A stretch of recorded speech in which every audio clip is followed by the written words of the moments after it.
Hey guys, today we're going to be looking at the MPU6050 and Arduino and getting them working, displaying DMP data on your computer for outputting to processing. So you can get it looking like this.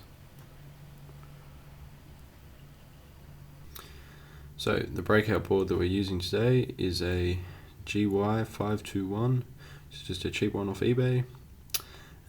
The ports that we have on it are VCC and ground. So VCC can be up to 5 volts on this one, and it's got a little voltage regulator.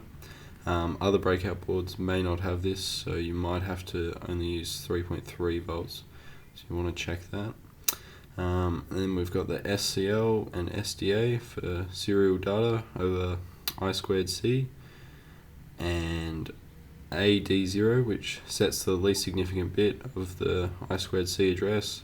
So if that's tied to ground, then the least significant bit is 0, and if it's tied high to power, it's a 1. So you've got 0x68 is the default address if that's tied to ground. Then you've got int, which gets tied to pin 2 on your Arduino for interrupts. So we're using a Pro Mini here, but you can use any other Arduino. They should all be about the same. You just got to check your I2C outputs, make sure they're the same. So we've got A5, which is SCL, and A4, which is SDA, connected to their respective ones. We've got 5 volts coming out at the top there. Ground, AD0 is connected to ground, and interrupt is connected to pin 2. So that's all there is to it. Now we can just program the Arduino. Okay, so the first step is to download Jeff Roberg's I2C dev libraries. The easiest way to do that is to go to his root folder and download the zip of everything.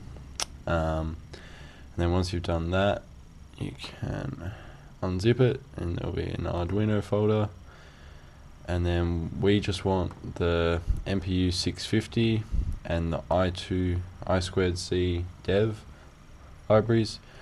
So you want to copy those over into your Arduino libraries folder, which I've already done. Place those in there, and then we can open Arduino, which we've got here. Then we go open, go to the added library, examples. Now we want the DMP6 for digital motion processing 6. So this uses the digital motion processor on the board to combine the gyroscope and accelerometer data so that it's much more accurate. Now if you've got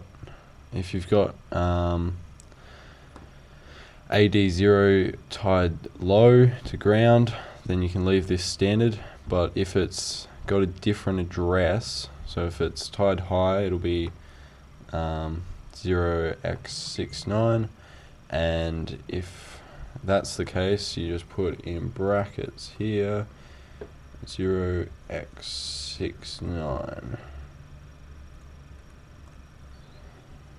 But mine's 68, so that should be fine.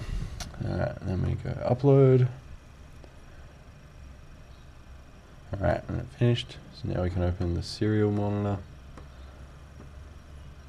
And you need to change it to 115200 baud rate. And then we've got connection successful up here. And then just hit something up here, and then you get a live feed of all the data coming from the DMP.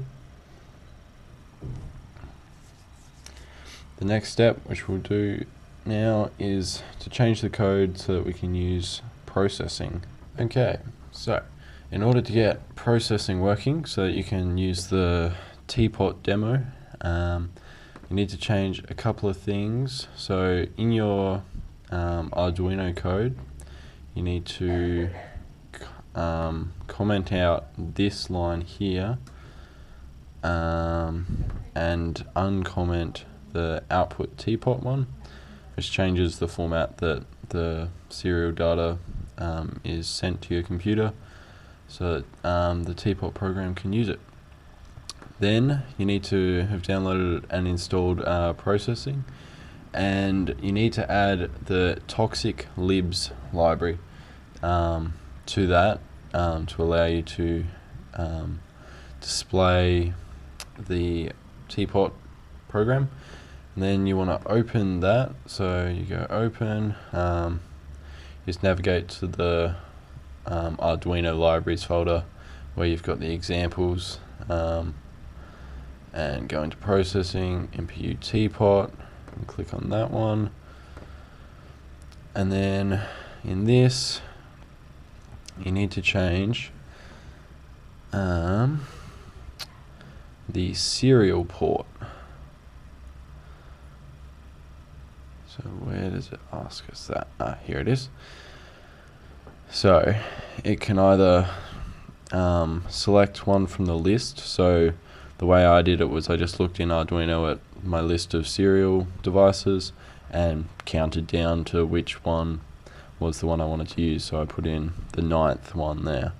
Otherwise, you can comment out that line and uncomment this line and put in the actual name of the port. But yeah, mine was fairly complicated, so I'm like, yeah, we'll just put the list number. So once you've done that, should be right. So you will have had to upload this code to the Arduino. Now that's done. We press the play button up here.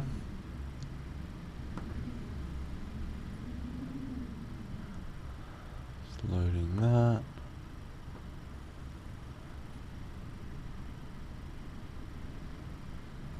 And there we go.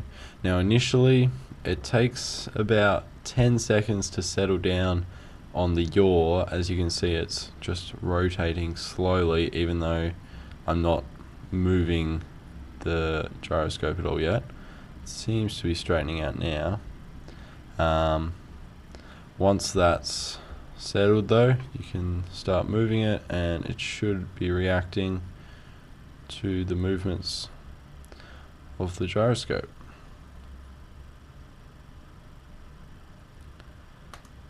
Anyway, hope that's worked for everyone. If you have any questions, put them in the comment section. But hopefully you've managed to get it working. Thanks for watching.